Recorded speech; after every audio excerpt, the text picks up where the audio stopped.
Good morning, everybody. We've got about half of the registered folks in attendance so far. We're going to give them just a few more minutes to get logged in, and then we will jump into the training with regards to housing tax credit properties after the compliance period. So one thing that I do want to let you all know, we'll kind of do some housekeeping stuff while we're waiting on folks to log in. This is, even though you guys are in listen only mode and you are not able to, converse with us like you would in a normal training, we still want you to ask lots and lots of questions. We don't intend this to be just a PowerPoint training that you all leave with a handout and move on from. We intend this to be a very informative conversational training. We're going to be monitoring the chat box. I believe y'all have a questions box, not a chat box. And we're going to be monitoring that questions box so that we can get all your questions answered. If you have questions right now that you want to go ahead and type in before we get started, so that as we come to those sections of the training, we can address them. Additionally, we have got the handout saved in your dashboard on the far right. So you should be able to see that. Hopefully everybody can hear me. If there are any audio issues, you can put that in the questions or chat box, and we can try to help you work through that. I do have Renee Norred here with me helping field some questions. So we all appreciate her giving up part of her day today. And we do have this scheduled for 2 hours, and I would love for you guys to utilize the full 2 hours so that we can truly get you guys the best bang for your buck. I know it was a free training, but we want to be sure that you guys are getting all those questions answered. Post-15 stuff, as you all know, changes enough that it creates kind of a new anomaly. And monitors get lots of questions about post-15 deals, especially when you are new to the post-15 world, or maybe a smaller company that doesn't have quite as many post-15 properties. Mostly I'm rambling to give until 9:05 so that we can jump into the full training and really get going, and then folks can stagger in as they are able to. So this training is also one that we plan to do annually, specifically reaching out to the folks that are going post-15 or are completing their compliance period at the end of a calendar year, so that we can answer some very property-specific questions before the post-15 requirements kick in. So if you are here today and you are not sure when your development goes post-15, please feel free to email a monitor, and Renee can put out the link to the, I just lost my train of thought, the link to the contact list for compliance monitors so that we can be able to help you figure that out. And then if you get an email about this training later on, definitely be worth a listen again, because we, as some of you may know, the rules are out for review. We do have a roundtable on April the 8th. And so there may be some changes that affect that. And then there may be some, other changes. Who knows what happens annually until it actually happens. So always good to take advantage of any training opportunities that are made available to you.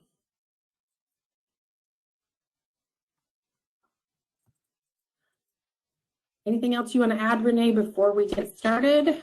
I see that you guys are already starting to ask questions, so Yay! That is great. I think we're probably going to be talking about this a little bit, so I will know that you do have a question. So I will, if for some reason I miss it, please just let me know in the box, and I can be like, oh, I'm sorry. So I see that Renee Carver has asked a question, and so has Nicole Torres. So I will keep it going, and once we get to that point, I think Perfect. We're going to cover some of the stuff that they're asking. So stay tuned. And this training is not like our big traditional housing tax credit or MFDL trainings. This is kind of what I'm calling a mini training. And I've actually done a couple of these already with regards to utility allowances and CMTS. So if you've already sat in on those, you kind of know how the flow goes. But if you have not sat in on one of these mini trainings, it's kind of one big module, and we just kind of go chunk by chunk. And I did the best I could to follow the way the rule flows so that it would make more sense. But if something does kind of jump out, that's because in my brain, it should have gone where I put it in the training, because when I was managing post-15 deals and helping with on-site operations for other post-15 properties, this is kind of how my whole process worked. So we will go ahead and get started. As folks are logging in and jumping on, I don't think that will deter us at all. And we can always answer questions if they miss something and have a question after they're able to log in. Okay. I just want to confirm, I haven't done GoToWebinar in a minute, so I just want to confirm I sent out in the chat the contact list, the link for the contact list for the compliance division. Do you guys see it on your end? If someone can just let me know, that would be great. Oh, they yeah. got it. Yep. They got it. Okay, perfect. So y'all can see the chat box. Yes. Great. So Renee will be we didn't want to put a bunch of resources in there and you guys not have access to it. So Renee will be putting some stuff in there throughout the training, or if there's something that you need her to put in there, please let us know. There's lots of links in this to rules and kind of regulations and stuff. So she's going to be a great resource for us with the chat and the questions box. I think some people have joined since then. So if you'll let them know about the handout. Oh, the handout is saved in the handouts on your GoToMeeting or GoToWebinar dashboard. There's a little line that says handouts, and it says 1 of 5 or something like that. That is the handout for this training. It should have also been included when you registered. I don't really know how the registration for these works. It's been a long time since I've been a registrant and not an organizer.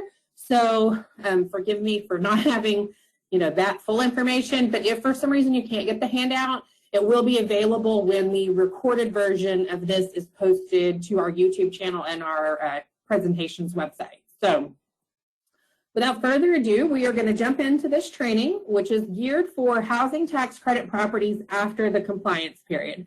Now, I do want to preface this by saying, if you are 100% housing tax credit, you are not layered with any other funding, you can take this training at exactly what it is. It is 100% built specifically for you. If you are a housing tax credit property that has completed your compliance period, but you are also layered with home or National Housing Trust Fund or any other programs, you are still going to have to do both items. So we're not going to monitor you completely as a post-15 tax credit deal. We're going to monitor you as a post-15 tax credit deal and home and TCAP or and trust fund or whatever you have layered with. So some of your questions that are with regards to layering, we may have you email myself or Renee or another monitor, depending on kind of what your question is geared for. But if your questions, we want to keep this very centrific to the housing tax credit properties after the compliance period. Now, if it is a question about a layered property that would be beneficial to the whole group, then we can absolutely help with that. But if it's something that gets really, really like in the weeds, we don't want to confuse anybody else. We want to be able to kind of keep rolling and then have you reach out to us through email so we can get you your answers completely. We're definitely not trying to put anybody off. So if you have one of those very, very specific questions, let us know for sure. And we'll let you know if we can address it here or if we need to do that through email. Lost my mouse for a minute. So this is the same contact information that you guys see in all of our trainings. We do have a mailing address. So if you are asked to mail the department something, it will need to be to the P.O. box. If you are in downtown Austin and you would like to see our beautiful, beautiful building, please let us warn you that it's going to be a little underwhelming, but you are welcome to drive by. Most of us are not working in the office on a regular basis anymore, so I wouldn't expect to drive by and see many people. The best resource that we can offer you is this website right here.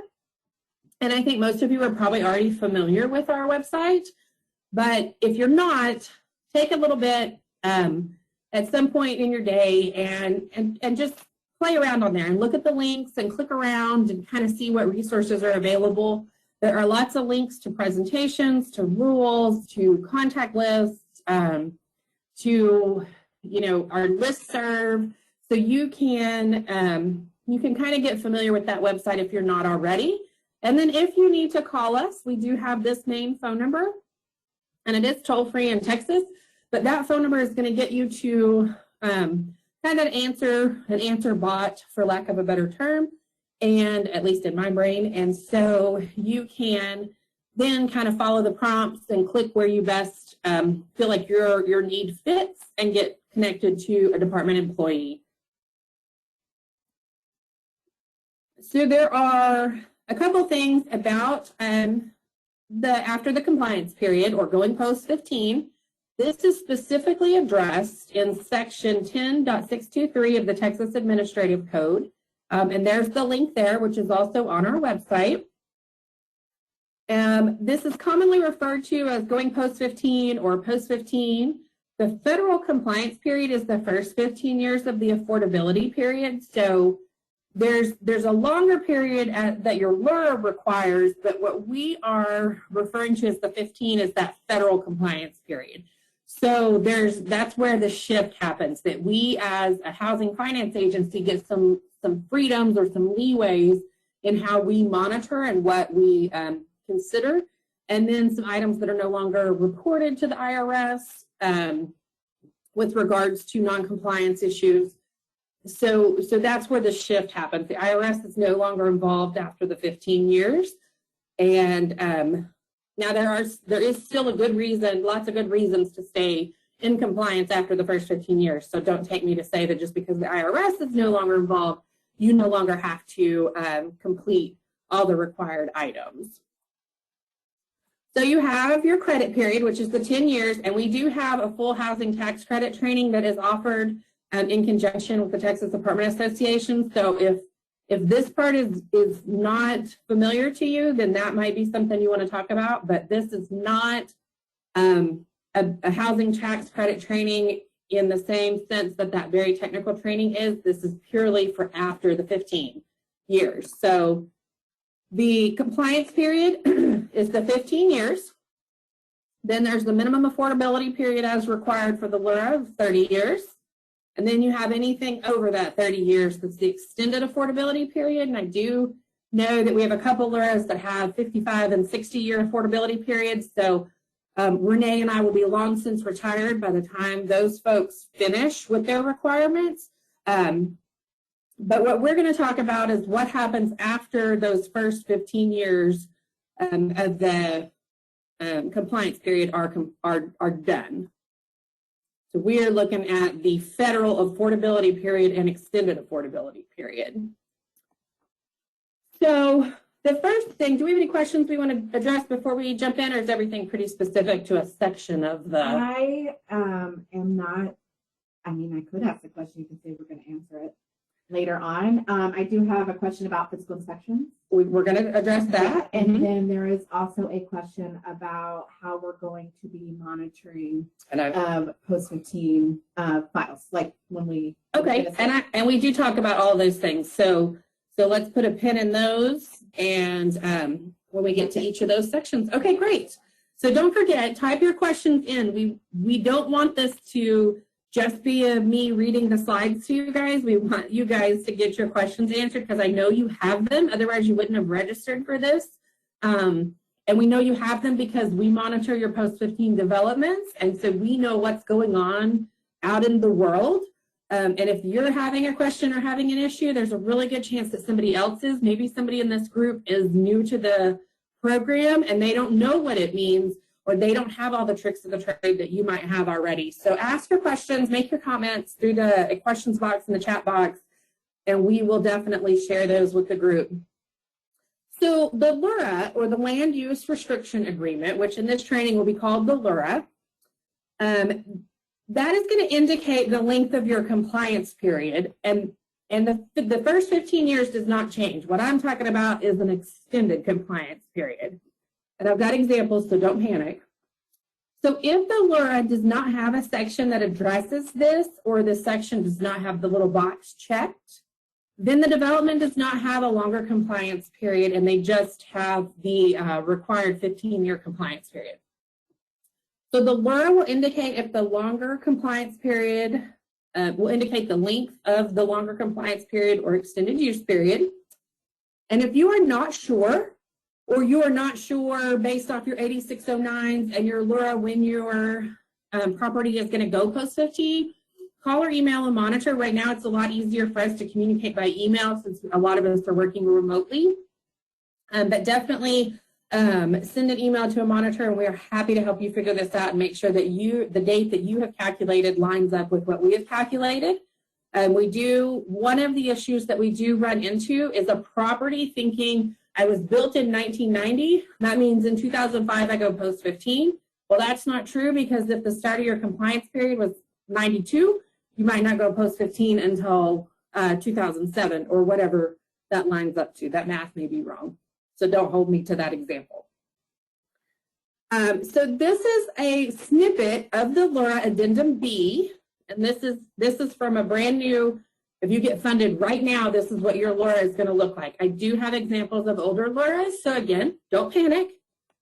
But this is, and you can see right here in the newer LURAs where it says longer extended use period, and it says that they are required to maintain their affordable 15-year compliance period and add 5 years of affordability, resulting in an extended use period of 35 years. So they have a 15-year compliance period, a 15-year period of extended use to complete that 30-year affordability period. And then on the end of the lease, or on the end of the LURA, Renee and I were talking about leases before this, so my brain hasn't shifted fully.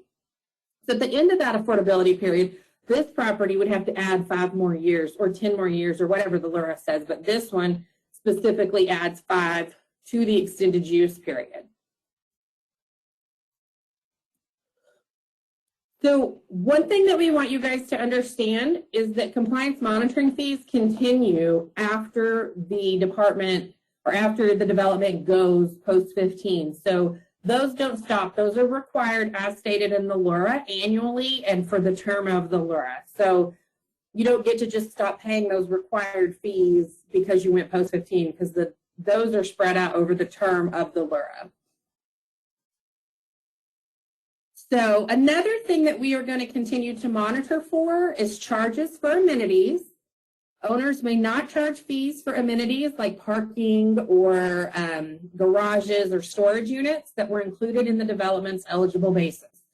So I know during, I want to say February, every single property that I had that was post-15 was charging for stuff. And so I had to dig back into the original application 8609's cost certifications to make sure that that was allowable. So if you weren't charging for it in the first 15 years, and now all of a sudden your owner comes back and says, hey, we're post-15, we want to charge for those garages, you need to tell them, hey, we need to check on this. This may not be allowed. So if it was not excluded on that cost certification in the very beginning, then you cannot just start charging for it because you've gone post-15. Employee-occupied units are going to be treated in the manner prescribed in Section 10.622H. Doesn't change a whole lot with regards to employee units. If you have market units, you still want to put them in market units. If you are 100% tax credit, you still want to put them in as an exempt unit. So before we talk about monitoring requirements, if you had any questions pop up that would fit in so far, okay. So for post-15 file monitoring, and this is where, Renee or I or another monitor is going to come out and look at your tenant files. The frequency and depth is based on a risk assessment. And there may be a situation where you guys have run a perfectly compliant property, and so your post-15 looks like every 5 years, we're going to look at 5 files because you're just tax credit. But it may be that we have gotten a couple of complaints, and that makes us come out every 3 years and look at a 20% sample or whatever we would have looked at before the post-15 allowances kicked in. So don't just say, oh, we can do whatever we want to as long as we're in compliance every 5 years, because that may not be the case based off of the property. There have been scenarios where I have had to go to the same property every year because of a situation that occurred. So you want to be sure that you are still maintaining that compliance, because you don't want to see us any more often than you have to. I was on site too. I know how that goes. So don't try to bluff on me and tell me you love having us come out, because I know that's not true. We do love coming out, because one, it gets us out of the office, and two, we get to see all these beautiful properties, but we know that y'all are not super thrilled every time we show up, because it kind of derails your day. Post-15 physical inspections are going to be every 3 years. And I do have a little more detail about that. I know we had a question about that. But for physical inspections, these are still going to be conducted every 3 years. We're going to look at 10% of the total low-income units, no less than 5, but no more than 35. And these will be physically inspected to determine compliance with the HUD uniform physical condition standards, the same as they were before you went post-15. So not a big change there. All building systems and exteriors will still be inspected. So don't just say, oh, that pothole in my parking lot doesn't have to be addressed on post-15 now. The department doesn't care, because we do still care. We are still going to have you fix it when we come out. Post-15 developments must ensure that the development's accessibility standards are continually met. And all developments with 4 or more units in one building constructed for first occupancy after March 13th, 1991, which should be most of our operational developments, must comply with FHA standards. And if you're not sure what those are, you can email a physical inspector, or you can email me and I can forward your email to an appropriate person that can help you kind of figure that out. So what was our physical inspection question, Renee? So I think we already answered it. So the question was, is it true during physical inspections, if the site is post-15, the inspectors don't check as many things? The only scenario that that's true in is that they might, like if they looked at 60 units when you were not post-15, they might now look at 35. They're still going to make sure that all your GFIs work and that your windows aren't blocked and that your doors lock and your windows lock and your stoves work. They're still going to look at all that. The standard by which the units are inspected and the property is inspected does not change. The only thing that's going to change is the quantity of units that might be inspected. So, are you ready for the next question? Because we have had a few comments. So I'm ready. All right. I'm ready. Okay. Taking some deep breaths. So there here. was a question that says,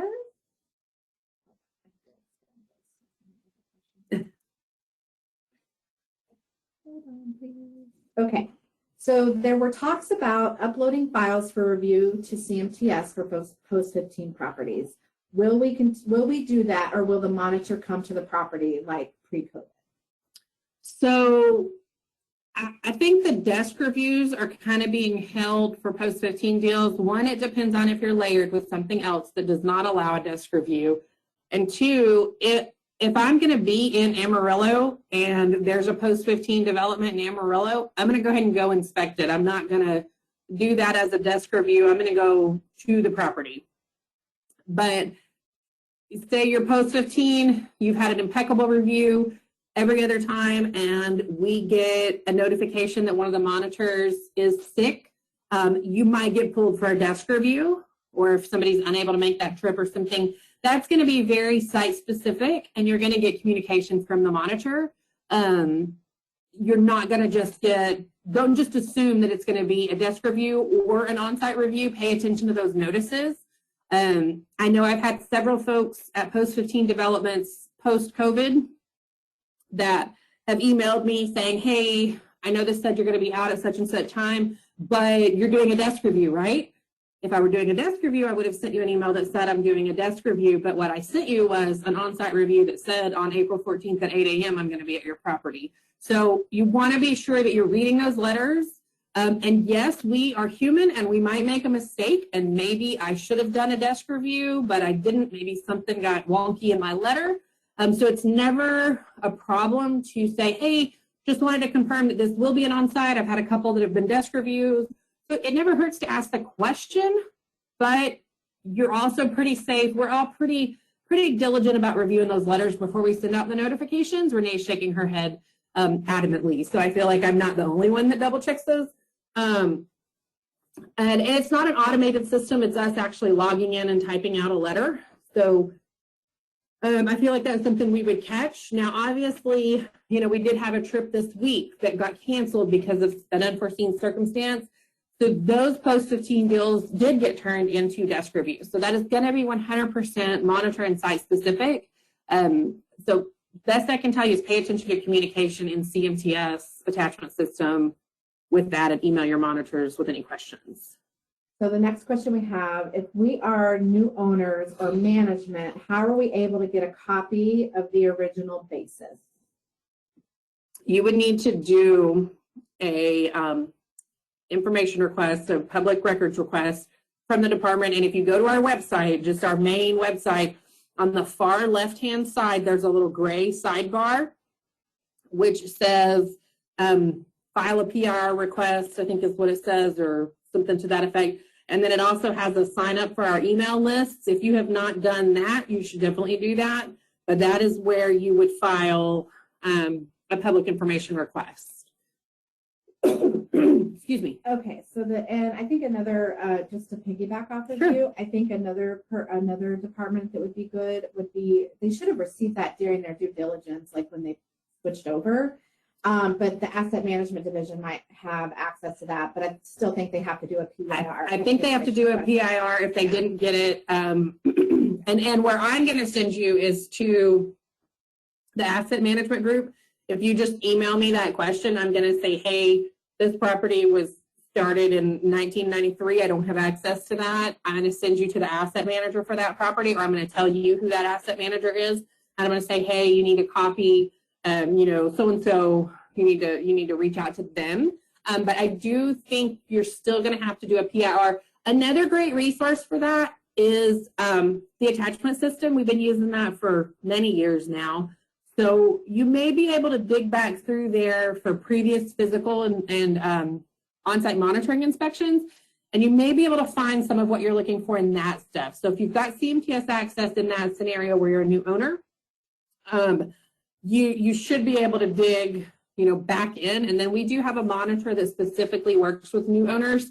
Nicole Martinez is that person. And so if you are a new owner, new to, not necessarily new to a property, but new to kind of Texas or some of our programs, I believe she sets up calls and conversations with you to work as a resource as well. So I hope I've covered all those bases there. I think you did. I think you did. I want to say the 8609s have that information too, but it doesn't really, it just gives what they reported to the IRS on what their basis was. So the 8609s are going to show eligible basis or excess basis, depending on the scenario. They're not going to show if the construction costs of carports were removed. And that's specifically what you need to know. So that's where, and we do see this where somebody's like, oh man, we've been post-15 for a few years now. We could really use this ancillary income from garages or carports or whatever. And they just start charging for it. And then they get a monitoring review and the monitor says, hey, when did you start charging for this? Because we're not showing any excess basis. We've gotten the cost cert from archives and we're not showing this was deducted. So you definitely want to be sure that you kind of work through that before you just jump in feet first. I know everybody likes ancillary income, but sometimes it's just not an option until that LURA has expired. Okay, and then the another question is, so this is for, so post-15 reviews that are every 5 years. What if the review is not scheduled on the 5th year? Is this typical? Some of that depends on our travel schedules and restrictions. And so say, I use Amarillo as the example because that is where I grew up and that is where I get to go because no one else likes it. And I have family there, so I volunteer as tribute for that. So if you're an Amarillo property, you've probably seen me before. And if you haven't, then you must be new here. So, because I've been doing those trips for the last 5 years, I think. So I think I've touched all those properties at this point. But Renee went with me once, and it was a lot of good fun. I got to take her to my hometown and, you know, see all the things. Anyway, I digress. So say you're in Amarillo and we don't have an Amarillo trip scheduled in the first quarter of the year, but we do in the third, and your 5-year falls in that first quarter, we're going to see you in the third quarter. They're not going to just send a monitor to do one property in an area. They are going to look at, the person that coordinates our travel has all her requirements and resources, and she's going to look at when that has to be done to be sure that you fall within the required fiscal year. And so that may also mean that you get moved up. So if she knows you're post-15 and you're on the 5-year frequency, but we're going to Amarillo in October and you're technically not due till the following January, she might go ahead and throw you in October because we've got to get you in that fiscal year. Generally that would be like an August kind of a situation. But so if it doesn't line up exactly 5 years, it's not always going to be that you've done something wrong. It might just be that our travel restrictions have required us come sooner or a little bit later. And so what is the usual frequency of file monitoring without that risk assessment? Is it every 5 years? Every 5 years if you are strictly tax credit. If you have bond or home or housing trust fund or NSP or any of the other things, it's probably going to be every 3 years.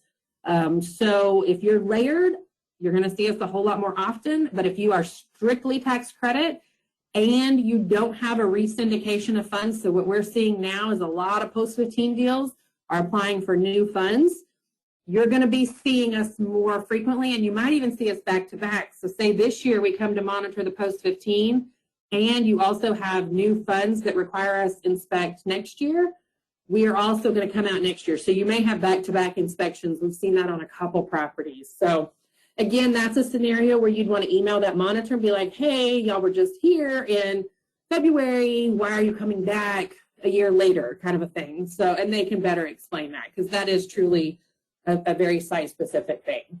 So I did answer this question just as all, but I think this is good to bring up when you say that we are layered. A person asked, are you referring to home that is monitored by the department or home from another source? Yes, our home. I do not know what other people do. And that goes for bond and other programs, yes, like from other entities. So if you have City of Austin or City of Houston bond, I don't know how they monitor their stuff. I don't know at all. So if I'm talking about layered with another program, thank you for bringing that up. I appreciate that. You guys are asking great questions. This is exactly what my goal for these mini trainings is that they become very conversational, and I can fit a whole lot more of you in a webinar than I can a room here at the department. So yes, I'm talking about layered with department issued programs or funding sources. And someone has a question about, I thought that the IRS said no physical reviews until June 30th of 2022. The IRS gave housing finance agencies the opportunity to do physical inspections. The requirement for on-site monitoring expired in, I believe, the end of September last year. I believe October 1st was when we had to start going back on-site. But the department has opted to not change anything because we've not had any real issues that we've not been able to handle on a case-by-case basis. So yeah, the IRS did give some allowances that housing finance agencies could use if they wanted to, but we have elected not to. So if you have more questions on that, I'm going to tell you to email me because I don't want to get too deep into that in this training. That is not what the purpose of this training is for. So for post-15 compliance reviews, will the same pre-onsite documentation be required? For the most part, yes, but there are some things we no longer monitor unless we're getting a lot of complaints about something specific. But for the most part, we're going to already have your 86, we're not going to use your 8609s anymore, which we're going to talk about all this stuff down in the training. So you can trust what's in your letter. If you're like, hey, they didn't ask for my invoice for my application fees, but I know I need that because I'm tax credit. If we didn't ask for it, we probably don't need it. But again, email the monitor. We are not this scary bunch of people that you cannot reach out to. We would rather have your questions on the front end than us show up at your property and you'd be like, hey, I uploaded all this extra stuff. I hope that was okay. or, hey, I didn't upload anything because I didn't really think you were coming, kind of a thing. So open up those lines of communication with your monitor and send them an email. Yes, and that is all the questions we have. All right. Well, now we are going to talk about reporting requirements. You are still required to comply with the reporting requirements as outlined in TAC, or the Texas Administrative Code, Section 10.607. So if there is a filing agreement to gain access to CMTS, you are still going to have to complete that. And there is a whole nother training on CMTS available on our presentations part of our website. So if you need to know how to do that, go to that. This is not a technical training with regards to CMTS, but we do have one available. So I will reference that for this slide and area specifically, because I'm not going to tell you how to submit the reports. The other thing that is still required is the annual owner's compliance report, and this is required by April 30th of the calendar year for the information of the previous calendar year. So you guys should all be working, if you've not already completed it, you should all be working on your AOCR right now for 2021, because it is due April 30th of 2022. There are periodic unit status reports due quarterly. These are due January 10th, April 10th, July 10th, and October 10th. And these are due for each quarter. And we perform our desk reviews for that. And that kind of gives us a real-time picture of your property at any given point. You are still required to maintain current resident data on the unit status report. So when people move out, you need to update it. When they move in, you need to update it. When a utility allowance is to be implemented, you need to update that. When rents change, you need to update it. Renewal dates, that sort of thing. You need to make sure that USR is current. If we have a natural disaster, or like with COVID, there have been a couple situations where we have needed the vacancy clearinghouse to be updated so that we can direct folks to say, hey, you were affected by this hurricane, but this area was not. Go to the vacancy clearinghouse and see if there are relocation opportunities within your area or in a different area. So lots of Texas folks use that vacancy clearinghouse, and that is tied directly to your USR. So the worst thing you can do is not have a current USR. Tell somebody you don't have anything available, but they call us to complain, because that's what everybody does. You guys give them information, and then they call us to verify it. So they call us and they say, hey, I tried to go rent at this property, and they told me they didn't have anything available. And we look in vacancy clearinghouse or in your unit status report, and it shows you have 13 vacant units. We are then going to open up a complaint and say, hey, why are you telling people that you don't have anything available when your unit status report shows you do? So you want to be sure that that's pretty well current, maybe even more so than the quarterly reports require. I would do that at least once a month if you're not doing it as things happen. I know y'all coordinate, some of you, with your operating systems, so that's a whole different ballgame. You are required to submit a current unit status report prior to any monitoring review. So you want to be sure that when you get that letter from us, if you do not update that unit status report regularly, you want to be sure that you do it for sure when that monitoring review requires it. And then you will also want to complete any other reporting requests from the department. So if you get something from us, then you're going to want to be sure you comply with that in accordance with the request. Are there any questions on reporting? Yes. All right, question did come in. I think this is a very fabulous question. What happens if you accidentally submitted a quarterly report when meaning to submit the annual report? Is there a way to undo it? Nope. Nope. Once it's in, it's in. I may or may not know who this is, because this is an email question I very recently received. Once that quarterly report has been submitted, it's submitted. The only way to correct it is for your next quarterly report. And if you email me and tell me that you did this, I'm going to say, don't panic. Worst case scenario is we're going to do a desk review. We're going to say, hey, you have this issue, and you're going to email the monitor back that does the desk review, and you're going to say, oh, I messed up. That wasn't actually that data. But you will then also have to go into the annual report and complete that. They don't talk to each other necessarily, and so one doesn't negate the need for the other. But if you submit one of those early, it's not the end of the world. But if you want to email me just to confirm, you can. I know there's lots of folks that need those emails to go to owners and tell them, hey, this happened, and a monitor to say that's okay. So that's okay. And I also manage that CMTS request inbox. So every quarter, I can't even begin to tell you how many emails that I receive about, oh my gosh, I accidentally did this. And I said, it's okay. You just submitted it early.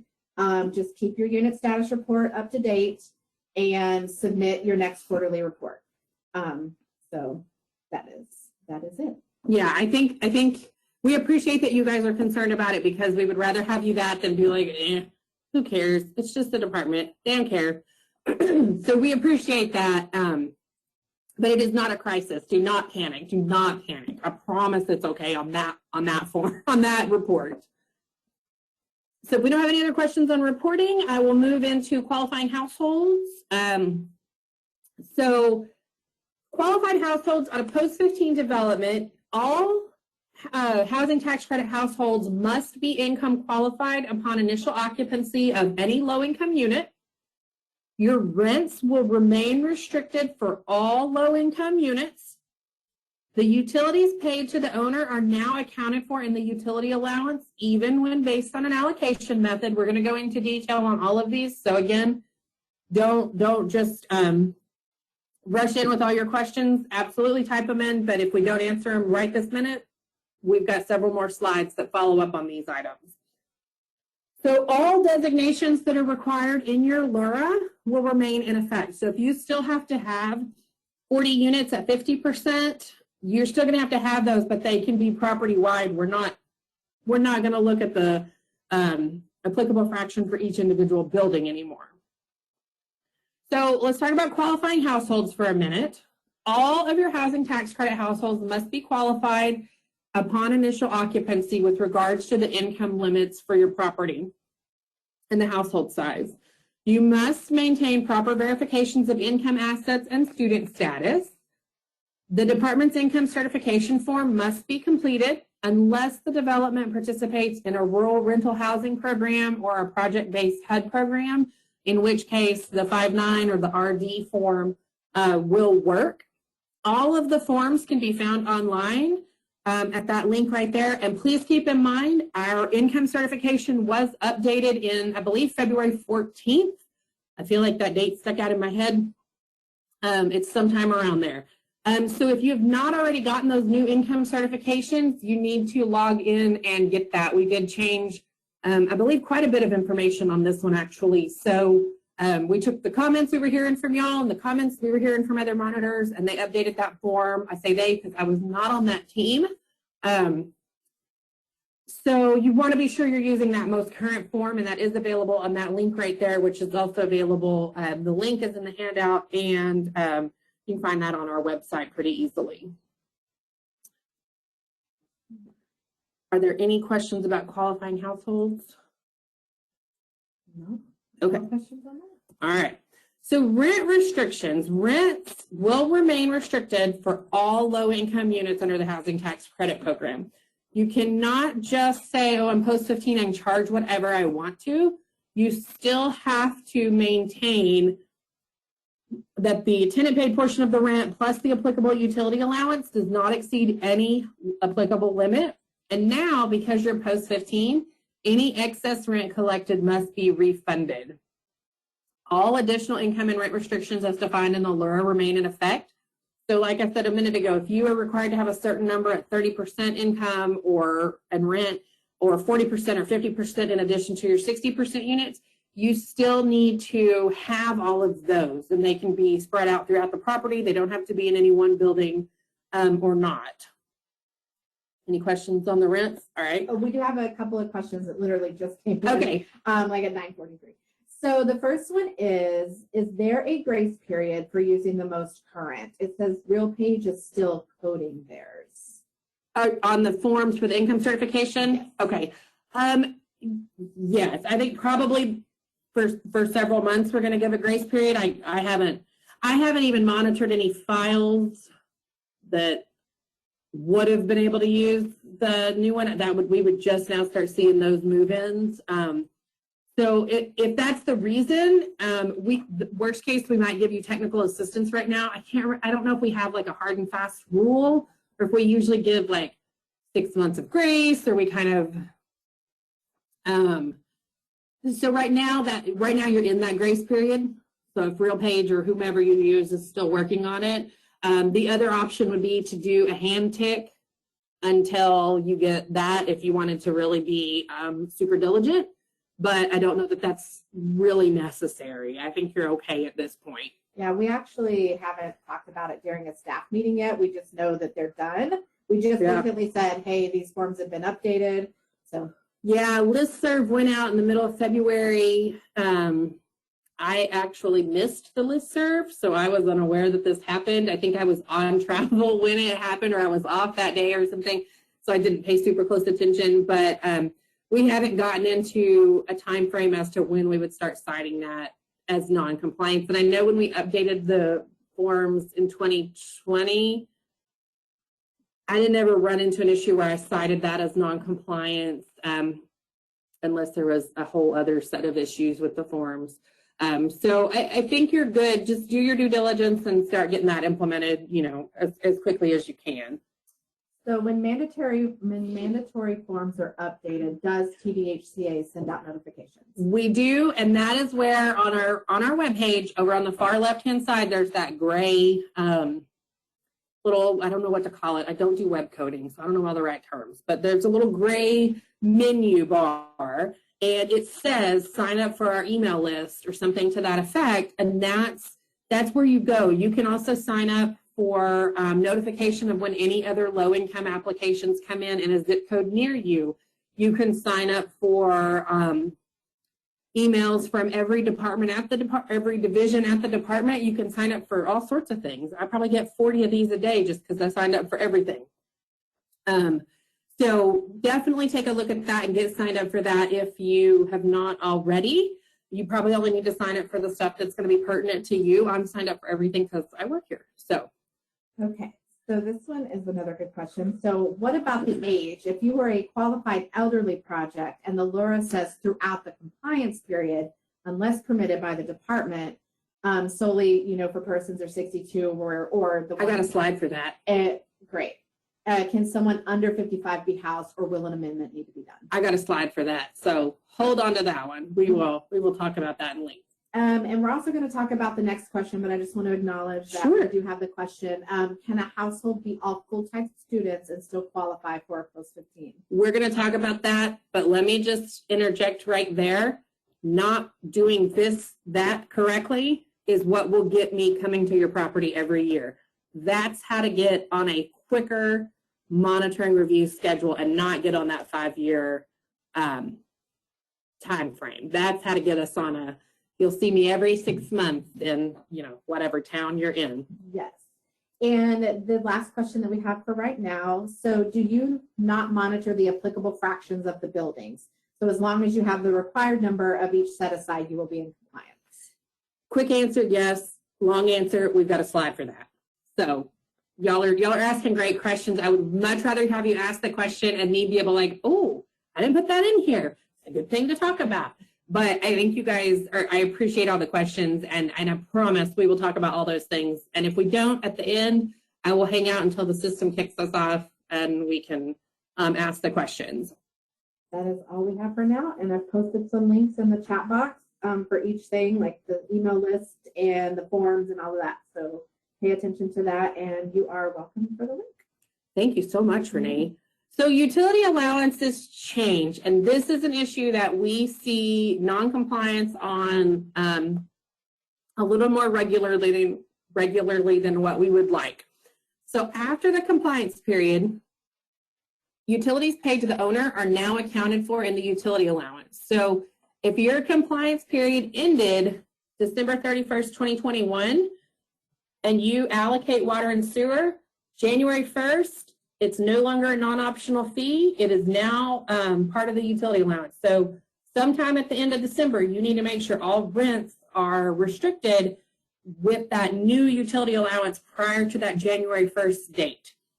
So regardless of how the utility is calculated, actual use, or an allocation method, it will all be in the utility allowance. For example, when water and sewer are billed on an allocation method and were previously, during the first 15 years, counted as a mandatory fee, would now be included in the utility allowance and not be counted as a mandatory fee.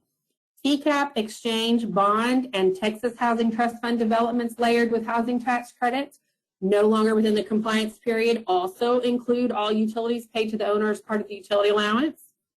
The utility allowance, except for the PHA method, must be submitted to the department annually for review by October 1st of each calendar year.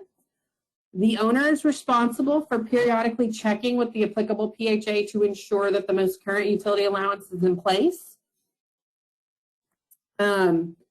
And I will also tell you, we have a training specific to utility allowances available on the website, on the training section of the website. If you have a lot of super technical questions about utility allowances, that's going to be the training that you want to watch before you reach out to a monitor. And I'm also going to tell you that within the next month and a half, month-ish, I am going to be doing a utility allowance mini training that's kind of like this. It's more of a frequently asked questions. So if you don't get good answers from this training or the technical training, please watch the listserv for that utility allowance FAQ training, because that's another resource we're putting out there for you guys. So that being said, what do we have, Renee? Well, we just have one question, but you said you have a slide for the age requirements. So, yeah. So that's the only. Yeah, it says if an applicant is 54 and is about to turn 55 in 4 months, are they able to apply? Okay, we'll talk about age requirements. So nothing with regards to utility allowances. No utility. Okay. We will no longer write that up. I'm confident. So additional written occupancy, and I had an email the other day that was very much about this specifically, and I told them, hey, I'm doing this training, you need to log on, you need to register for it because I'm going to tell you how to handle it. So here are 3 LURA examples. Sorry, I want to make sure I didn't have any bubbles pop up there. That tell you how your LURA might be worded with regards to written occupancy. So the first one is kind of what more current LURAs look like. The second one is a little bit older, and then the third one is a way older LURA. So you can see that each of these has some different requirements for AMI levels. So the first one we'll use as our example to talk about. 3 of those units have to be at 30%, 8 have to be at 50, 29 of them have to be at 60. We're now going to monitor that property-wide, which we do anyway. But now, if you had 4 buildings at your development that were 100% tax credit and 1 that was only 50% tax credit, we are now going to monitor the whole building with regards to these. So say this property was allowed to have 2 market units. We would look for those 2 market units anywhere on property, not just in that 75% building.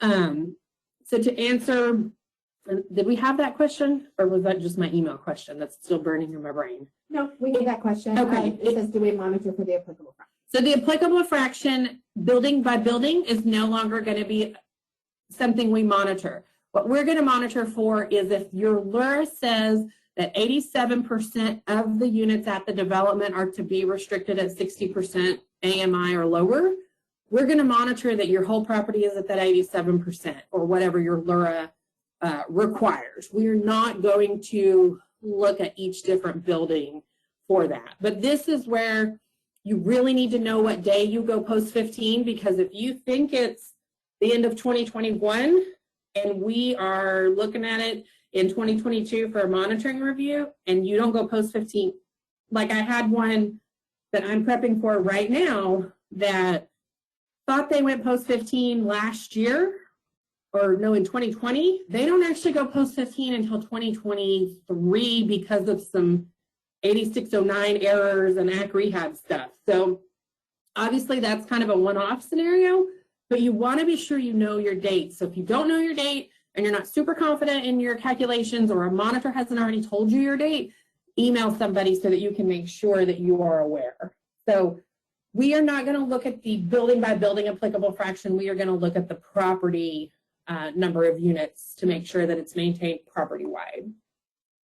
Any other questions on that? No other questions. Okay, so these are some examples of where the LURA might require a longer extended use period or a longer compliance period. So we'll go through each one of these. The very first one says that there's a 15-year compliance period, subject to certain exceptions, an additional 15-year period. There are no other exceptions. The LURA just says 15 and 15. So this one is a 30-year LURA with a 15-year compliance period and 15 years of affordability additionally, or extended use. So there's no, longer compliance period. There's none of that. The next one we've already looked at, and it adds the 5 years to the end. So it doesn't extend the compliance period. It extends the affordability period. So the next one is going to extend the compliance period, and we see this quite a lot with folks that just very recently went post-15. It probably had to do with points and QAP stuff when those properties did their applications. So you want to be sure, so I guess early 2000s is kind of what we're in. A lot of folks have a longer compliance period from that range based off what I'm seeing in the monitoring reviews I'm doing right now.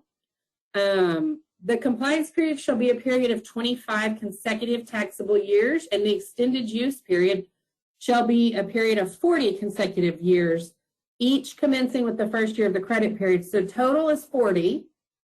Compliance period is 25. So anything that is required in the compliance period is required for 25 years, not 15. So the question about the elderly and stuff, we've got some more examples. But if it says throughout the compliance period and your compliance period is only 15 years and you're done with that, you're good to go. If your compliance period is 25 years and you're not done with that yet, then you need to keep using that elderly requirement. And newer LURAs require the elderly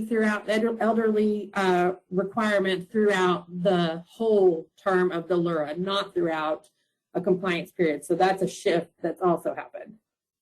So the last example here shows that the compliance period should be a period of 15 years, but the extended use period will be a total of 40. So they have a 25-year extended use period with only 15 years of the compliance period. So that first piece doesn't change. So they would still go post-15 at the same time that they would intend to. And so if their supportive services or whatever may only be required during the compliance period, that's done after the 15 years or no longer a requirement. We would love to see you still maintain those because I think they're a benefit to low-income Texans, but we can't make you do them longer if the LURA doesn't require it.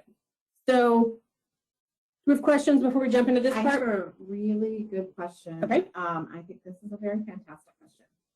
So given the unit count is property-wide and applicable fractions by building are no longer monitored, is the next available unit rule still monitored on the building, or is that being extended property-wide? That would be property-wide at this point. So in my opinion, it gets a little harder to monitor, especially for those of you that have the 200, 240, 300 unit properties that have gone post-15.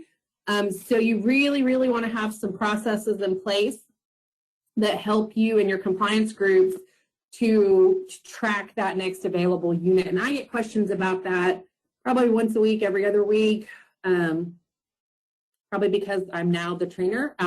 That's why I get them, but which is not a problem. I'm absolutely happy to answer any of your questions. And even if I answer your question with, hey, we talked about that in the training, but let me dig in further. I'm not being snippy when I say that. It's truly a, hey, let me answer it. But then there's also this other resource available to you.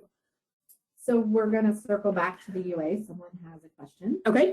So, and I think it's another great question. So why does it matter if the utilities paid to the owner have to be put in the UA if it is already in the mandatory fee? Because it's changing the amount. It said it would be taken out of the gross rate anyway. Why is this a finding? Just curious. It wouldn't be a rent violation. Would it be considered a UA finding? No, it's both. Well, we would probably write it up as both. So say I'm going to use what I did when I was on site because I had this happen. I did allocated water when I went post-15, so it shifted from a non-optional fee, and the non-optional fee that we kept on the units because it was based on the average for the water and sewer was $25. We said on average per person, it's going to be $25 with a cap at 100.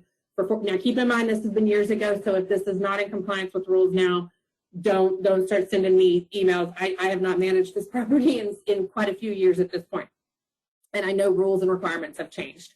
So we had a non-optional fee, and that's how we calculated gross rent. And then every time water and sewer was billed, if it went over that estimate, then for those households that had 1, 2, and 3 people, I had to go in and adjust that water bill to be down at the 25 or 50 or 75 mark. When it shifted from post-15, I was now allowed to include it in the utility allowance, and we used PHA at that property, and it was actually to the benefit of the property because it kind of evened out. Because now, instead of one having to have me as the manager do this extra work, we were able to trust that it was in the UA, rents were restricted, and instead of having to take off $100 of rent on a 4-bedroom that might have had 5+ people in it, on the 4-bedroom, the utility allowance for water and sewer was lower than that 100 mark, so the rent was able to go up just a little bit. And so some of that's in the ownership's favor, some of it's in the tenant favor, because there's no longer that fluctuation every single month in what they need to pay. But that's the thought process. I think the initial thought process is, one, it makes it easier on everybody, both as a monitor and as an on-site folks. You guys just get to say, hey, that's in our utility allowance. We don't have to do this extra step anymore.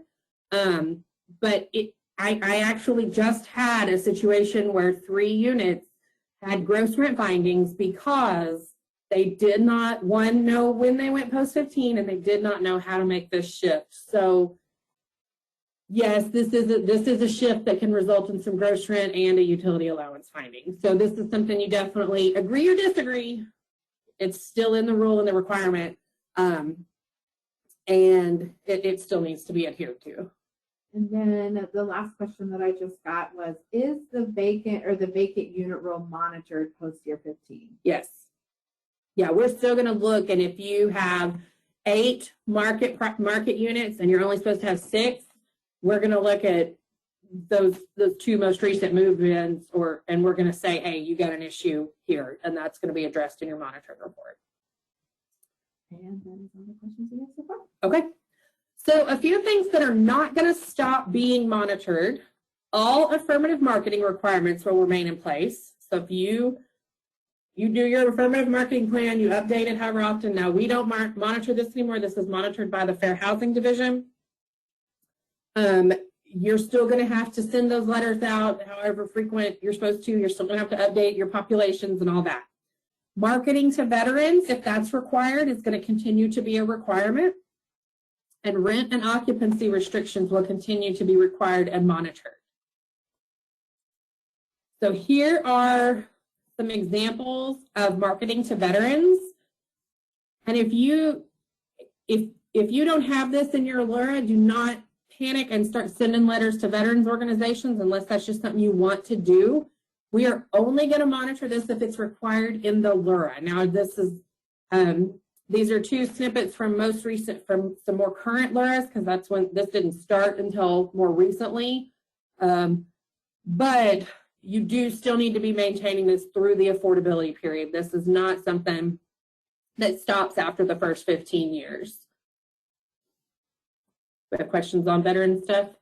Okay, so here are some LURA examples that show you specifically what to look for. Like this one is the elderly requirements. So the person that asked about elderly requirements, this is what you need to look for in your LURA. You can see those top 2 say throughout the term, and the bottom one says throughout the compliance period.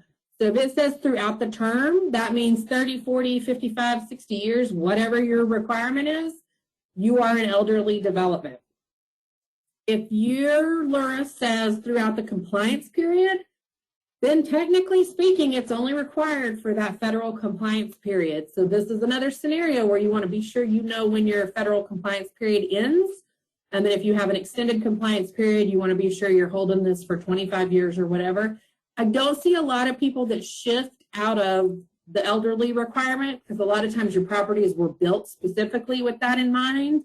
And then you also need to keep in mind, say you get re-syndication funds, say your owner applies for new funds on your elderly development that's ended the compliance period, and the new funds require it's elderly, and you've moved in a bunch of people that are not under that qualification, you got a little bit of an issue you got to work through there.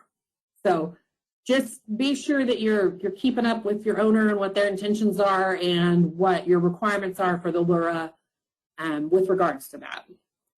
We have one more question about the vacant unit rule. It says, and it's just kind of like a follow-up, is it okay to lease market units when there are tax credit units which are vacant?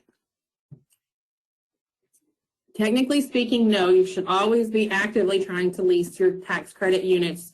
And if you have tax credit units, in my opinion, I don't know if this is written in a rule anywhere, you should not even be marketing to market households. Now, granted, they're going to show up, they're going to think they qualify for low income, they're not going to meet that 60% requirement, and you're going to be able to say, because nobody wants to lose a lease, I get it, you're going to say, hey, you don't qualify for the 60% unit, but I do have a market unit. We're not going to ding you for that because you've got vacant, you should be working from your wait list or whatever you've got going on at your property. But if you've got vacant units that have been sitting there for a year, 2 years, 3 years, 4 years that are tax credit, and none of your market units are sitting vacant, we might question how you're marketing, how are you reaching out to people, who are you actually marketing to, because you should still be able to find those low-income households if you're able to find the market households. I think I may have talked that in a circle, but yes, you should be actively trying to lease those low-income tax credit units in addition to the markets. You should not just stop and solely focus on markets.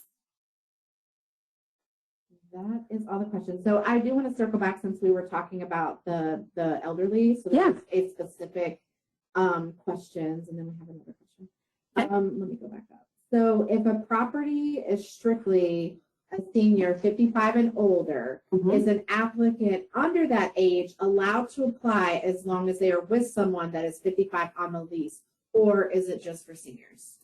So you can see in this LURA right here that says it is intended and operated for occupancy by at least one person 55 years of age or older per unit, where at least 80% of the total housing units are occupied by at least one person who is 55 years of age or older. Blah, blah, blah, blah, blah.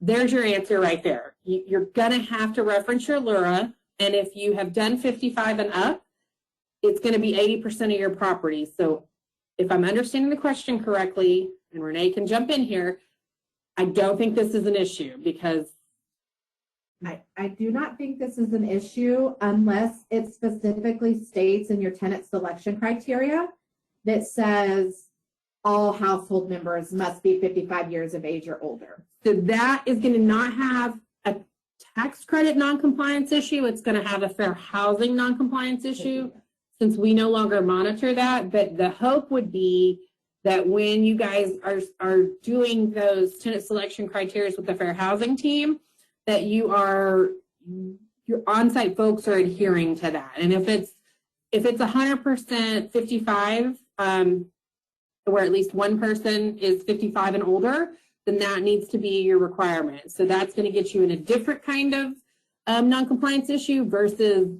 Renee and I citing the noncompliance issue or another monitor. But that is a good question. And then we had the one about somebody being 54 and turning 55 in 6 months. I think you're going to fall in that 80% allowance there too, unless your criteria states that every unit has a 55-year-old and up person. So I think that kind of answers both of those questions.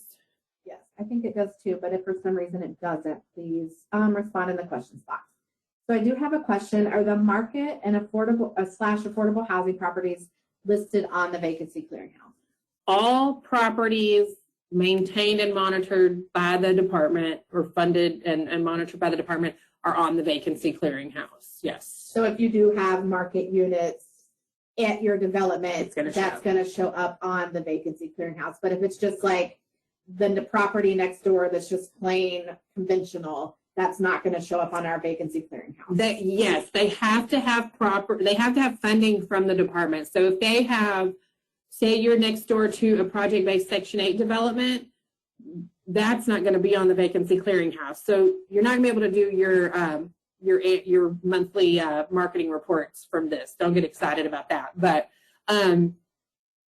the goal of that vacancy clearinghouse is for us to be able to send the low-income Texans looking for a place to live to that resource, and then be able to say, hey, I want to live in the zip code 78640, and that's going to show them all of the department developments in that area, and that's going to give them that as a resource and an option to lease from. We have one more question. Okay. It says, are senior properties normally also available for residents with disabilities under 55?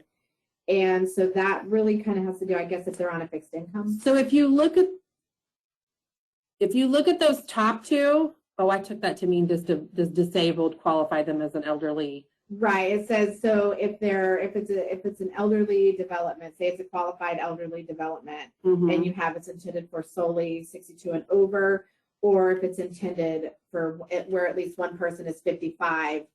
So I guess that would fall into that 80%. It could. Or into that extra 20%. Yes. So these top two examples right here that are throughout the term, you can see where it's got the colon at the end where it says as defined. That's going to have a list in your LURA as to what qualifies. And sometimes disabled does qualify as a household that can count towards your 80% or towards your 100% on that. But this is going to be where you need to look at your specific LURA. And if you're not sure, get your LURA, read through it, and then email a monitor and say, hey, can you help me look at this and help me understand what qualifies, because I'm not sure, if I need to, not monitor or not maintain this percentage, including this household or excluding this household. So that would be, I have seen a few that do not allow disabled persons to qualify as an elderly household solely. So they have to still meet that elderly requirement.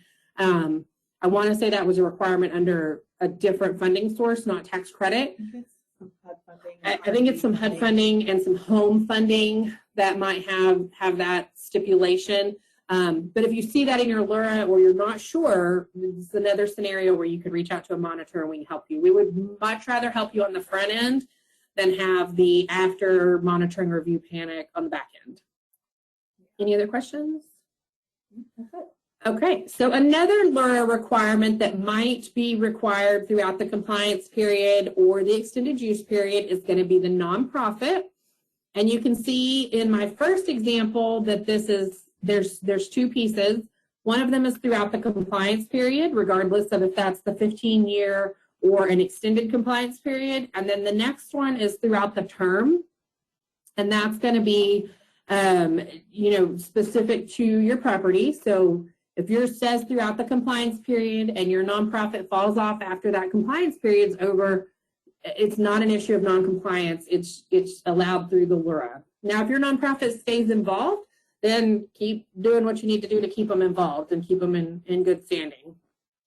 And then the next one is an older LURA that has, throughout the compliance period, a nonprofit required. Do we have any questions on this one?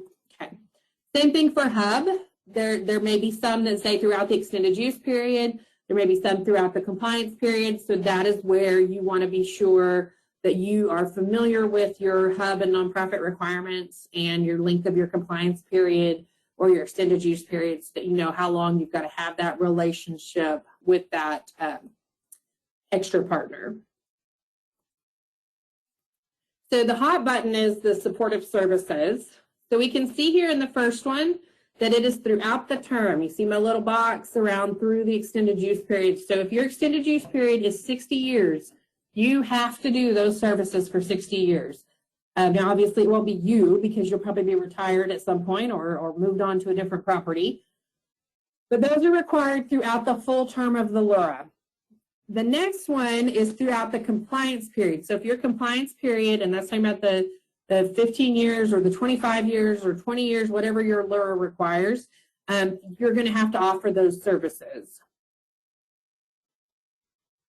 Are there any services questions? Okay. The newer LURAs are much more forgiving in that you can select a certain number of points from a certain number, a list with points values. The older LURAs, if you wanted to change that, say you have a 25-year compliance period and you've got services listed in there that are no longer applicable to your tenant population, you would have to do a LURA amendment to fix that. So that's going to be a question for asset management versus for us. There is this requirement in newer LURAs where you are required, because there was a point given, to contract with a local nonprofit and government providers of services for health and well-being of the tenants.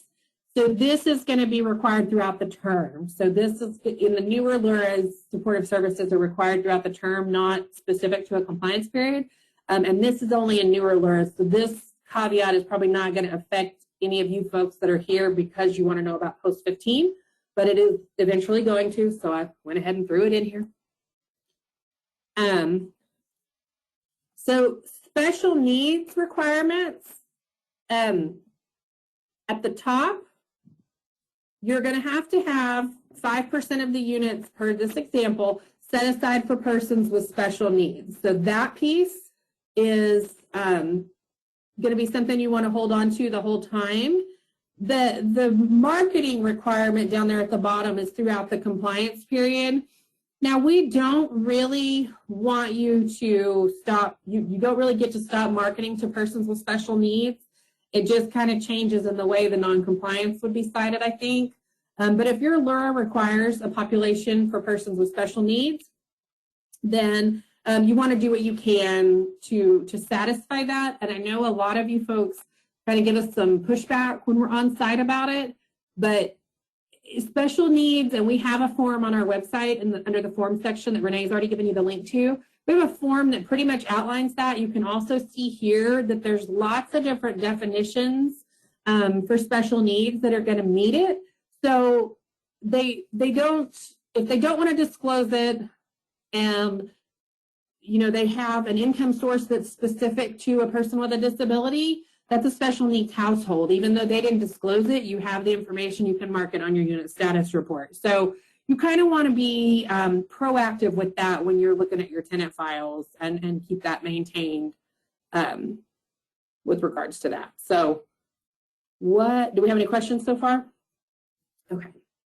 So the next thing we're going to talk about is the lease requirements of section 10.613. This does not change. You still have to do your tenant rights and resources guide. You still have to have it posted, and you have to give it out with all households and any household additions over the age of 18. You cannot evict without good cause, and you've still got to have a lease addendum to that effect. You cannot lock out or threaten to lock out, and again, you've got to have a lease addendum to that effect.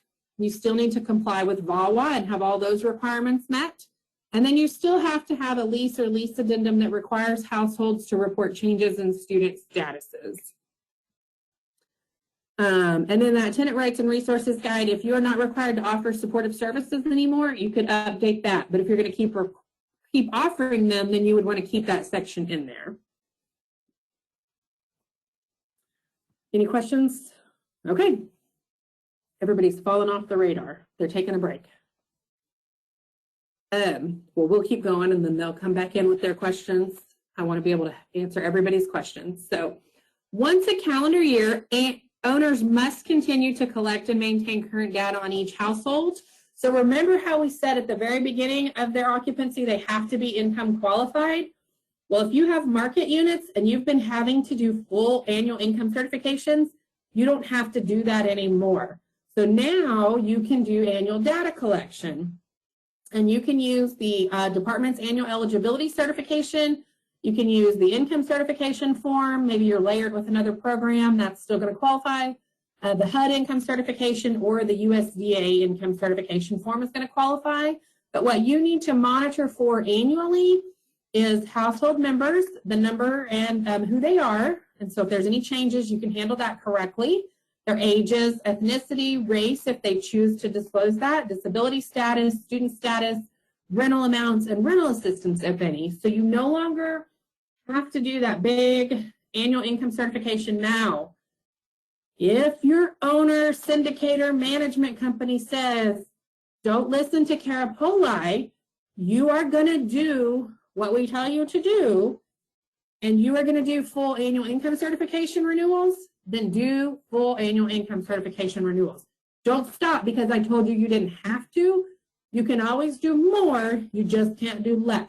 So if you wanted to, in an effort to avoid a non-compliance issue, do an annual eligibility certification in addition to the full annual income certification, you could do that. And then if we come out to monitor, we're not going to cite you because the restart's late. As long as you have that AEC or annual eligibility certification done, you should be good to go as far as the tax credit program annual requirements. You also don't have to do those by the anniversary date. You have to do them by the end of the calendar year. So if we come out in August and you missed a couple that would have been generally due in June or July, we're not going to cite that as non-compliance. We're going to tell you, hey, they didn't do it by their anniversary, but you have until the end of the year. So I think most of us give that as technical assistance or just kind of include a reminder. But you want to be sure that you are making sure by the end of the calendar year, you have everybody done. You don't have to do it by an anniversary date anymore. Do we have any questions? All right. So I know we had a question about student status or student restrictions, but now we're going to talk about that. So the student restrictions found in section 42 of the code are no longer monitored in the same way. An income qualified household consisting entirely of full-time students may occupy a low-income unit. However, your development may not market to students, so don't start flyering your local university or community college as student housing. They have lots of student housing out in the world, so they do not need to be using your low-income units. Additionally, the development may not lease to more than 15% of the total number of units to student households. So if you have 100 units at your property, 8 of them are market, the rest of them are low income, you can still not lease more than 15% of your total units to student households. So you need to maintain that, and you need to make sure your on-site staff knows how to maintain it. This is a situation that required, we had a property that was in a college town and ended up with about half their residents being full-time student households. And so that created the need for it no longer to be treated as a post-15 development with regard to that. We started going back out, I think it was every 2 years, until we could see that they had corrected their issue globally versus on a unit by unit basis. So we had to see that they were back at that 15%. So you want to be sure that you have set up a tracking device for this, and that you guys are working with your on-site folks or your compliance folks, whichever role that you have, that you have a way to maintain this if you choose to use this allowance. Now, if you've leased to 15% full-time student households and then you've still got some others, but those others meet an exemption, they don't count towards that 15%. But on the first 15%, we're just not going to look for the exemptions. Did that answer the student question we had earlier? I think it did. I think it did, but there is a question. Didn't this used to be 20%? Nope. I can't remember a time that it was ever 20%. I do want to say the reason why that it is capped at the 15% is because we feel like any more than that, it would change the scope of your tenants, and that would require like a material amendment to your LURA, and that's even if it gets approved to be amended. And 15% is kind of a fair, like, hey, we're going to give you this kind of freebie per se, but you still need to be effectively for low-income Texans. And so I think that's where, plus we just really like the number 15. I mean, 15 years, 15%, it's just a good number all the way around. Well, also, and we got this question yesterday during our housing tax credit training.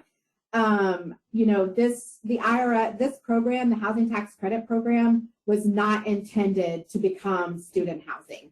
there is separate student housing available Yep. for that population. So the IRS said, yeah, we'll allow students, but there will be these exceptions that need to be met. And with this student requirement, if your property has other funding that has different student requirements, we are also going to look at those under that program. So those program units are still going to have to meet. So say you have home, your student restrictions on your home units, you can't just have a full-time student household unless it meets those home requirements. So this is another scenario where your layering of other funding sources may affect how you handle student households. We caught up on questions? Perfect. You guys are asking great questions. I just love it. I'm so excited. So the next little caveat that changes in monitoring is that all households, regardless of income level or 8609 elections, will be allowed to transfer between buildings. However, the units will still swap statuses, and the move-in date will remain the original move-in date to the development. So let me put this in a real-life example. You've got a 13-building property, and on your 8609s, these were individual building projects. Well, now your post-15, they're not. It's one big project.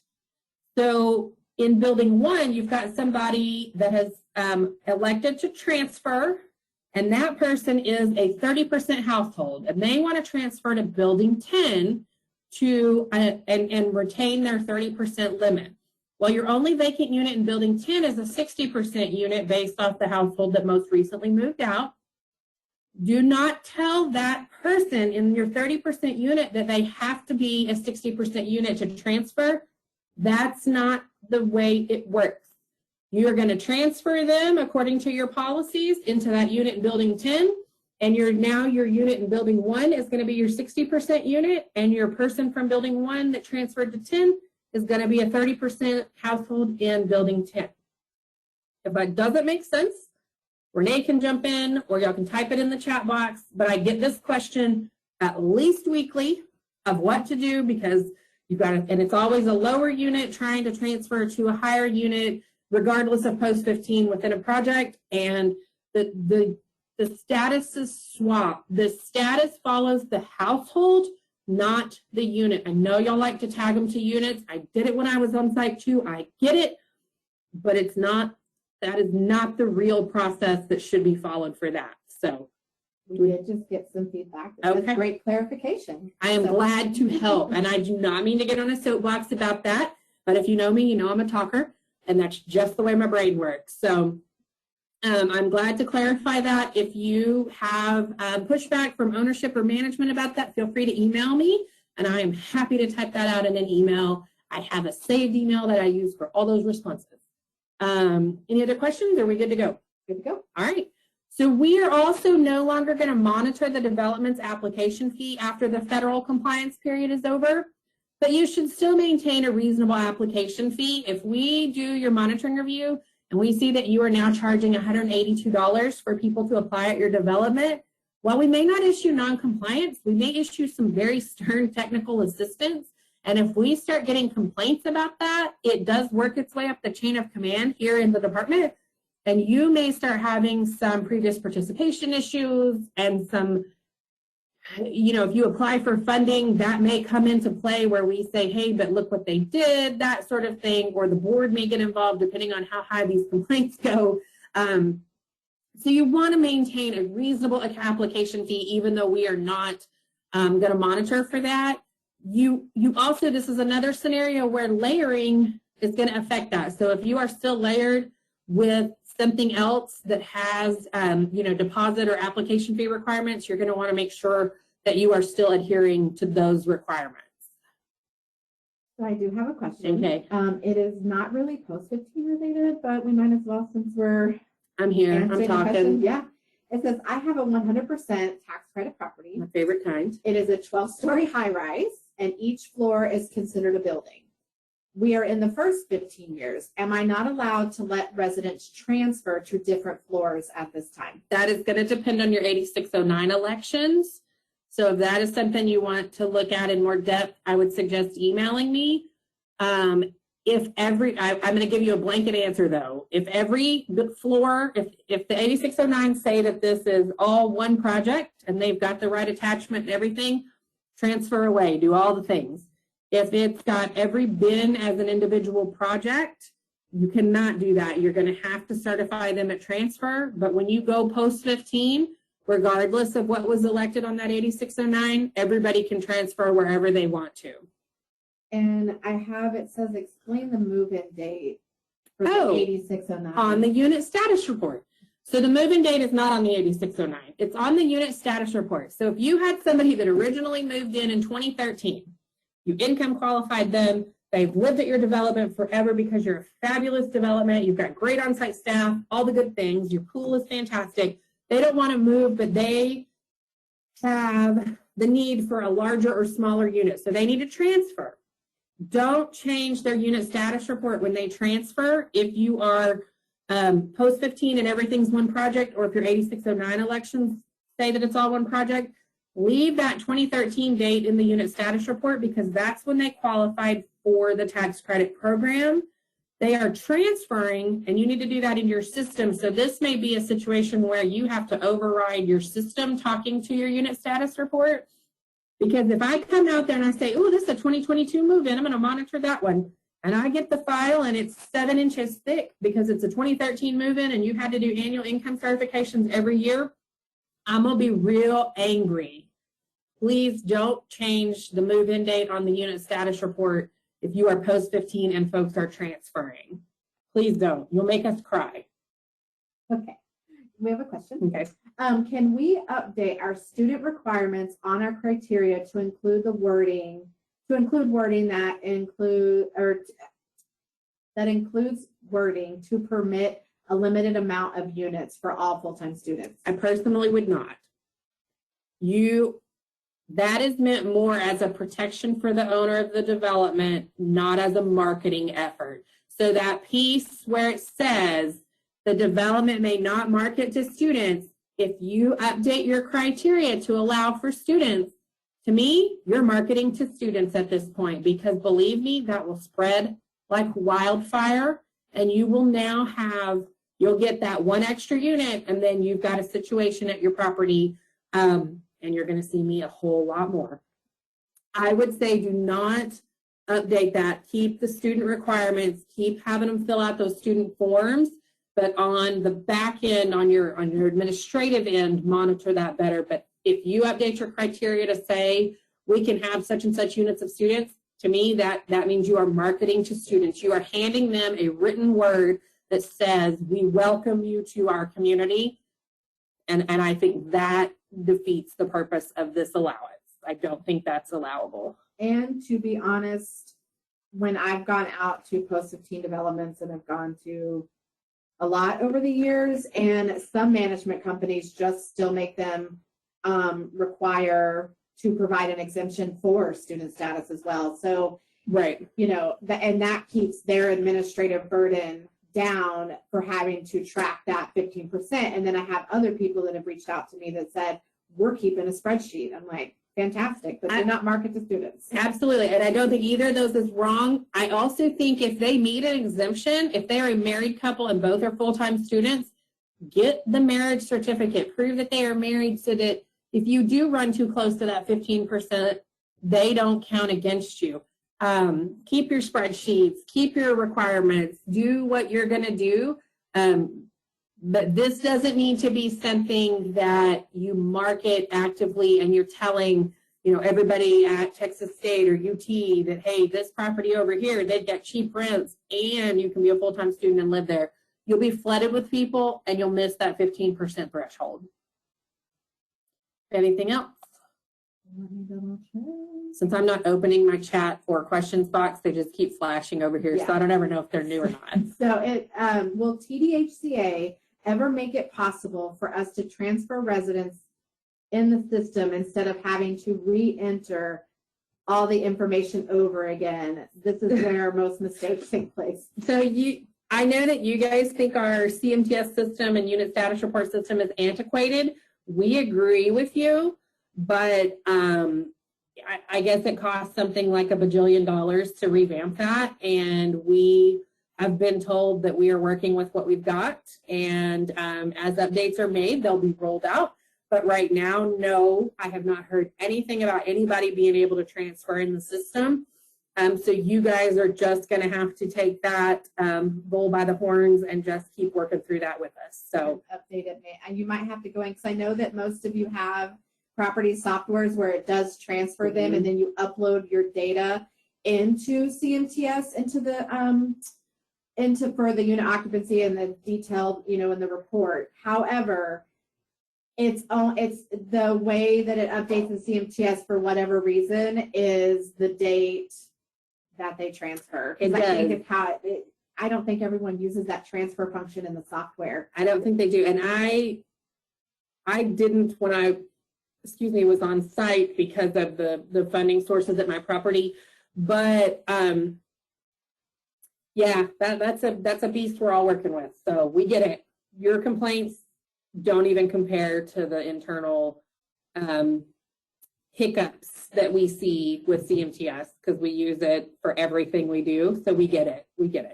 But it is what it is. And so we need to find ways to make it work for all of us. Yep.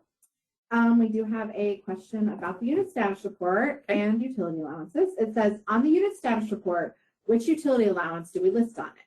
We usually use DETCOG, which stands for the Deep East Texas Council of Governments, but at times we do have a housing choice voucher resident move-in. So if you are tax credit only, no MFDL funding, you are doing it correctly. If the COG that you're using is been approved or been allowed through the department, then that is allowable, and you would only use the different one if you have a voucher holder, like from Longview or something. I don't know where this property is located, but and I don't go to East Texas because the trees freak me out. I think it's near Houston, East Texas. Okay. I grew up in the High Plains, so trees are an anomaly to me. But you would yes, use that COG for your PHA, and then you would use those voucher holders UAs for theirs. Yes. I think that is it. All right. So for mixed income developments, you are no longer required to conduct annual income recertifications. Remember, I already said this, but it's so important. We want to tell you again. So the owners must continue to collect, and by owners, I mean on-site staff, management, whomever, but ultimately owners are responsible. They still need to collect and report data on each household that includes the number of household members, ages, ethnicity, race, disability status, student status, rental amounts, and rental assistance, if any. This information can be collected on the department's annual eligibility certification form, or the income certification form, or the HUD income certification form, or rural housing certification form. So if you had to do full income certs and you don't want to anymore because you've gone post-15 and you're not getting any new funding and you don't have any other funding that requires these, you can do that annual eligibility certification. I actually very recently monitored a property that was layered with a HUD program and HUD programs require full income certs in most cases that I'm aware of. And I gave them the same advice. Do an AEC, so that if we come out, you're covered. If your folks haven't done their HUD certification, you don't additionally have tax credit issues of noncompliance. So do we have questions on this? I did have it wasn't a question on that, but I actually missed this question. And the thing, it got buried in there. So it says, going back to the move-in date on transfers, what if the program we use when uploading the unit and tenant data changes the move-in dates when we complete a transfer? What do you recommend doing? Go into the unit status report and update it manually. All you have to do is really do the move-in date. And if you keep a list of transfers and you when your data pulls, it's going to rewrite that every time that data pulls. So keep a list of transfers so that when you have a monitoring review, you can go in and make sure that for that unit status report, those dates are correct. That's what we mostly care about. We don't want to get there and pull a file that's either already been looked at or already been screened under a different monitoring review. Our goal is not to do double extra work. I'm also not going to look at a 7-inch thick file if I don't have to. And truly, if you bring that to me, I will cry. If I've been at your property and you've done this, you'll know this is true. I will get very discouraged, and I will probably kind of have a little moment where I try to figure out how to get out of looking at this tenant file. But if it was that old of a move-in and it's already gone through other monitoring reviews to make sure that it's income and rent qualified, I'm probably going to look at it to say, yes, they're truly an income qualified household. Let's move on. But I'm also not going to have those income limits from 2013 or 2007 or whatever the case may be. So that's why we monitor the way we monitor, because we're screening under the limits that, you know, are within our scope for the most part. So it's more of a statement, but maybe you could expand upon this. It says the AEC does not include rental and rental assistance. What would you use for this information? It does have a spot to mark whether they get rental assistance or not. It does, but it doesn't have, it no longer has the portions listed, like what the tenant paid rent is and what the...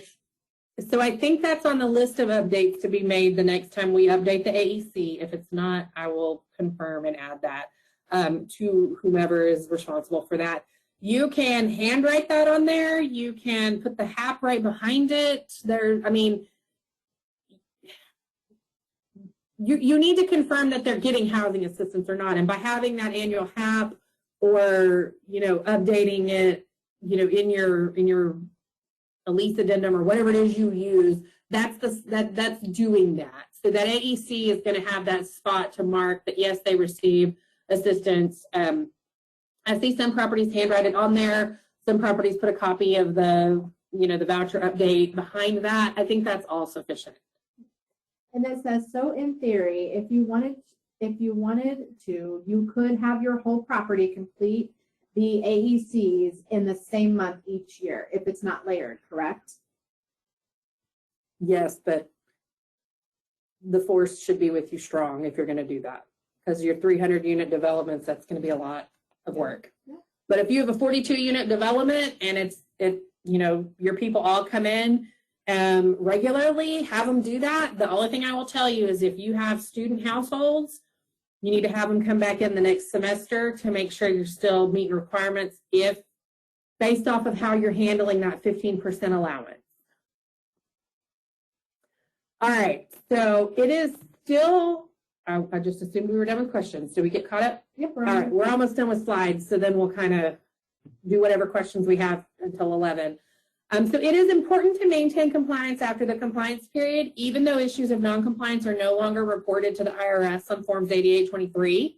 Issues of non-compliance which are not corrected in the corrective action period are looked at during previous participation reviews and could be relevant with the new enforcement and debarment rule. Additionally, if the development is awarded acquisition and rehab funds, it will be expected to comply with the new award and the existing LURA.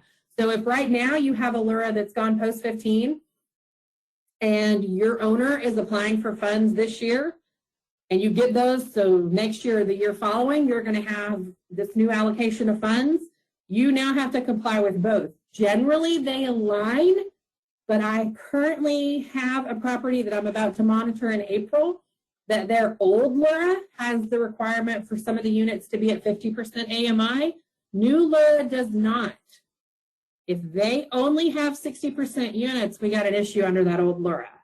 So hopefully those people are on this training. I don't remember the name of the property. I'll handle it with them. But if your old LURA is more restrictive than your new LURA and your old LURA is still in effect, you need to still monitor. We will monitor under both, and you will still have to comply with both.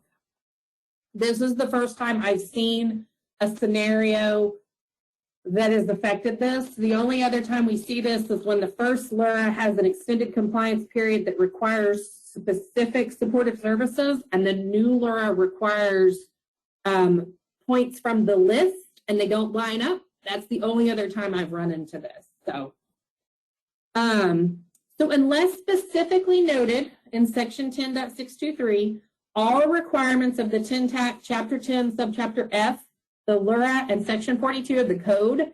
And Section 42 is the tax code that this program is written under, because this is a tax program. This is not a housing program. Those all remain in effect for the extended use period. These post-15 monitoring rules apply only to the HTC developments administered by the department.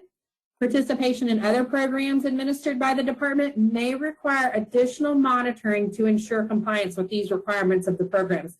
Don't just monitor your properties with the most restrictive, because you may miss a requirement somewhere or an allowance somewhere. So you want to be sure you're kind of monitoring every funding source independently and concurrently, which may sound silly, but I promise it's possible, and I promise it makes life a lot easier.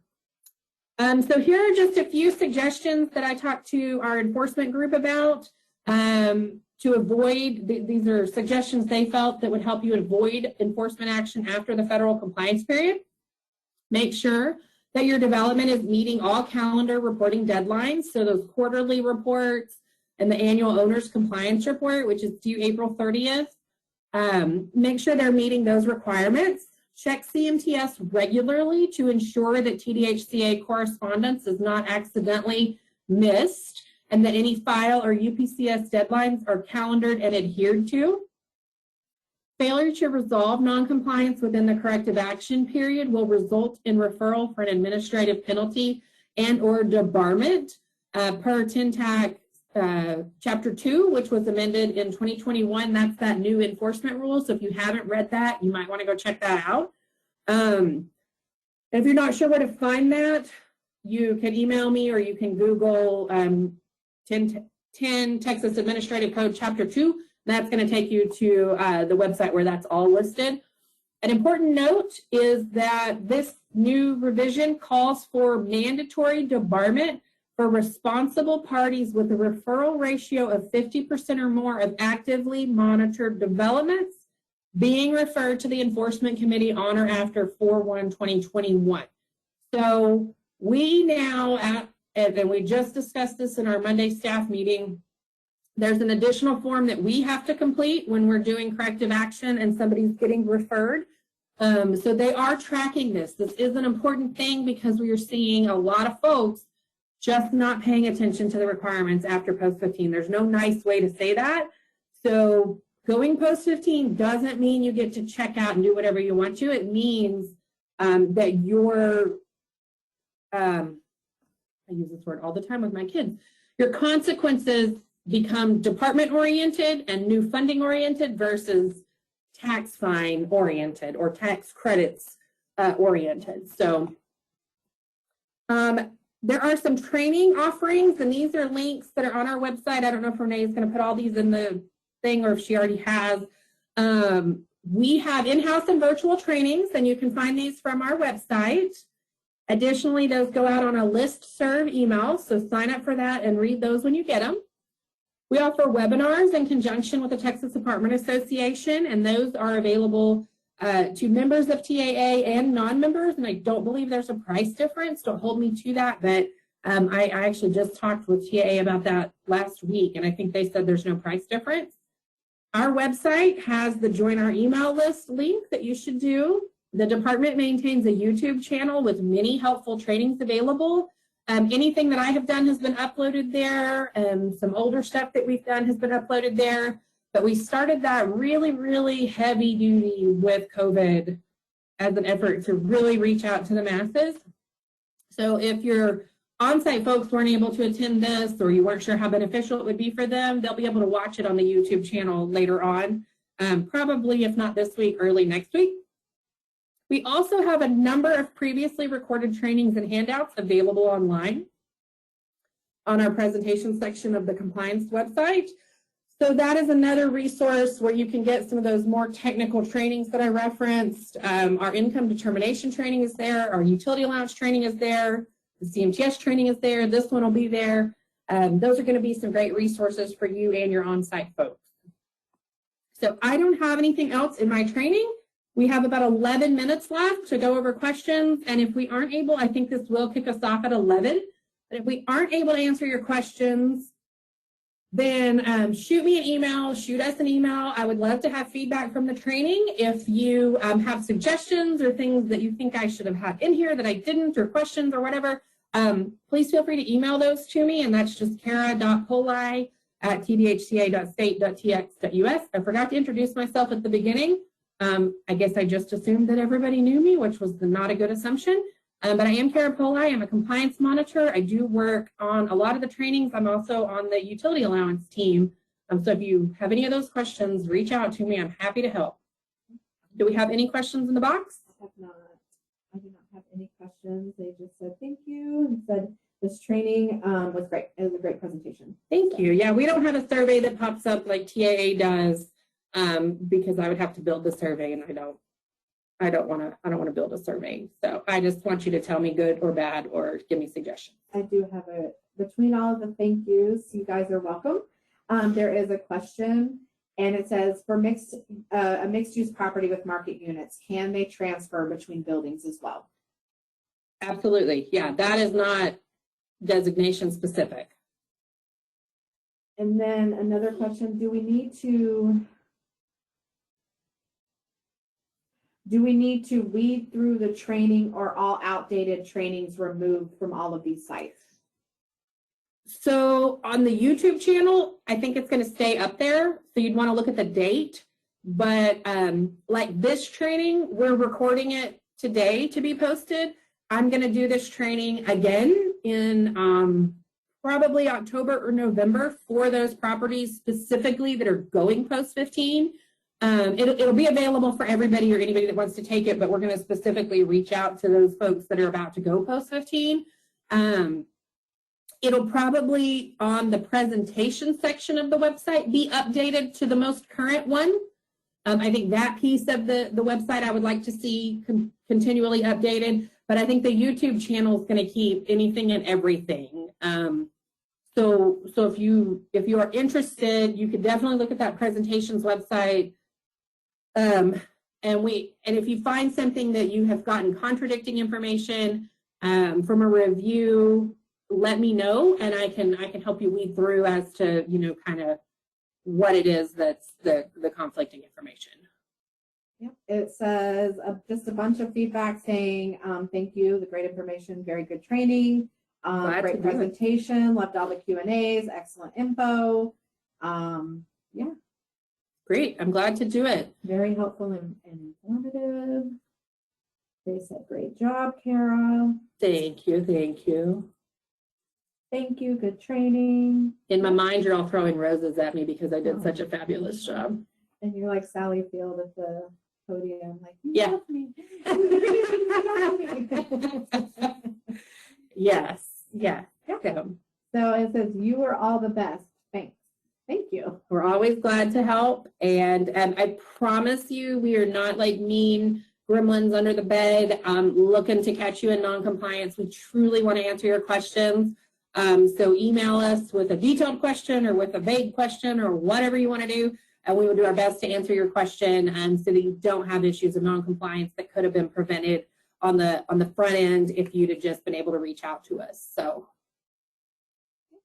I don't keep a list at all. I have too many other things to manage, including a toddler and a 9-year-old. So. Yeah, I actually like the questions. Like yesterday during our housing tax credit training, we received a lot of really good questions. Yeah. Some that made me even make my brain have to work extra hard. So yeah, we would rather you reach out to us first. Yes. And I love your email questions. They help me know what to put into training, what to adjust previous trainings, what to, maybe even do. So that part of why we're doing some of these mini trainings is, one, because of the issues of non-compliance we see, and two, because of the emails we as monitors get and the issues we see when we're on site. So if you're starting to see these mini trainings coming out, you can rest assured that they are based on real things that we are seeing, and I'm not just bored with nothing to do, because I know a lot of you have utility allowances you want reviewed and approved, which we are working on as well. But we are doing these in an effort to help you guys out and help low-income Texans globally or statewide. So anyway, if nobody has any other questions, we'll close it out. Thank you, guys. I, again, appreciate you coming and spending your morning with us, and we'll see you again soon, hopefully. I'm going to stop the presentation now. So if I missed a question, shoot me an email.